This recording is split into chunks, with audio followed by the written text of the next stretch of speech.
Transformer des tonnes de déchets en chaleur. L'incinérateur de Neder-Overhembeek va servir de chauffage pour des logements sociaux.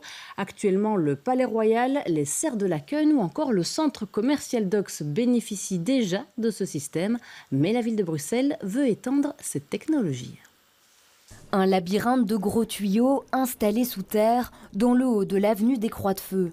L'objectif de cet aménagement, récupérer et transporter la chaleur produite par l'incinérateur de déchets de Bruxelles pour chauffer des espaces. Aujourd'hui, le Docks, les Serres et le Palais Royal sont déjà chauffés de cette manière. Une extension au réseau de 6 km existant est en construction.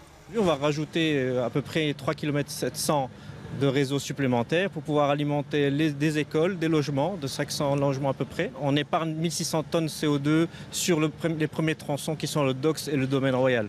Si on arrive à reproduire une réduction d'émissions pareille, c'est une meilleure empreinte écologique pour les habitants et moins de pollution urbaine. Pour faire fonctionner correctement ce système, de longs tuyaux sont installés côte à côte par des équipes Sibelga. Vous avez un tuyau qui est le tuyau chaud qui va alimenter le bâtiment et le deuxième tuyau c'est le retour qui va retourner vers l'incinérateur.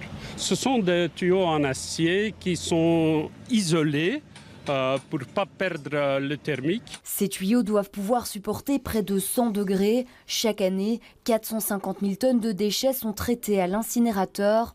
Leur disparition est optimisée. L'idée, en fait, c'est de se dire il y a une chaleur qui existe, elle est perdue si on ne l'utilise pas. Cette chaleur, on peut la récupérer sans émettre de CO2 supplémentaire, alors profitons-en. Et c'est le sens, en fait, de ces kilomètres de tuyaux qui vont passer sous le sol pour aller chauffer des bâtiments publics, des piscines, des écoles, quelques bâtiments privés. Et ce sont des bâtiments pour lesquels il ne faudra plus utiliser de chaudière. Le projet, il est né de la demande de la ville de Bruxelles qui cherchait à décarboner toute une série de sources de chaleur pour certains de ces bâtiments publics. Bientôt, ces tuyaux vont relier entre autres les deux écoles des Pagodes, les logements sociaux de Versailles et la piscine de Neder à l'incinérateur.